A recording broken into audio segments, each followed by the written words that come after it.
Οι περισσότεροι άνθρωποι νομίζουν ότι όταν έχεις μία καλή μέρα, θεραπεύτηκες κιόλας. Μακάρι όμως να λειτουργούσε έτσι. Για μένα μία καλή μέρα δεν σημαίνει ότι εξαφανίστηκε και η ναρκοληψία. Σημαίνει απλά ότι σήμερα έχω περισσότερη ενέργεια, μπορώ ίσως να βγω έξω από το σπίτι μου, ίσως να κάνω ακόμη και μια δραστηριότητα. Χθες είχα μία καλή μέρα και πήγα για κάρτα. Την ώρα που αποφασίστηκε, υποτίθεται εγώ συμφώνησα.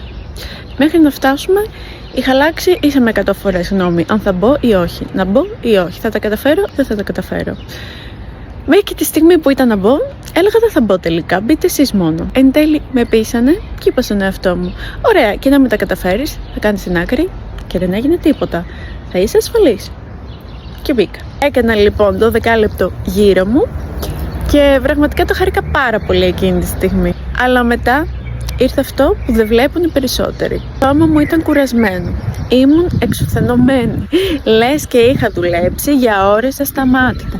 Ο εγκέφαλός μου δεν λειτουργούσε και απλά εγώ ένιωθα ότι σέρνω ένα κορμί που απλά είναι εκτός λειτουργίας. Και το χειρότερο είναι ότι ένιωθα και άβολα, γιατί δεν μπορούσα να το επικοινωνήσω και τόσο άνετα στην παρέα, αλλά ένιωθα και παράλληλα ότι δεν είμαι αυτή η παρέα που θα ήθελα να είμαι. Και όλο αυτό σε ρίχνει ψυχολογικά και σου προκαλεί έναν εκνευρισμό που απλά δεν μπορείς να τον ηρεμήσεις και να τον διθασεύσεις και τα πάντα σε ενοχλούν και σε εκνευρίζουν, γιατί απλά δεν μπορείς να διαχειριστείς τον ίδιο σου τον εαυτό. Ακόμη και σήμερα είμαι εξαντλημένη και παρόλο που φοράω concealer, φαίνεται ότι έχω μαύρους κύκλους.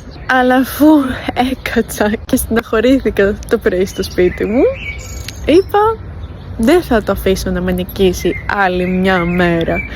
Θα βγω μια βόλτα στη φύση, γιατί αυτό μου φτιάχνει τη διάθεση. Και απλά ήρθα βόλτα στο πάρκο. Και τελικά μια καλή μέρα για εμάς δεν σημαίνει ότι όλα έγιναν εύκολα και θεραπευτήκαμε. Σημαίνει ότι απλά προσπαθούμε να ζήσουμε, ακόμη και αν το σώμα δεν ακολουθεί πάντα. Αν έμεινες μέχρι το τέλος, άσε μου μια καρδούλα να το ξέρω κι εγώ. Πολλά φιλιά.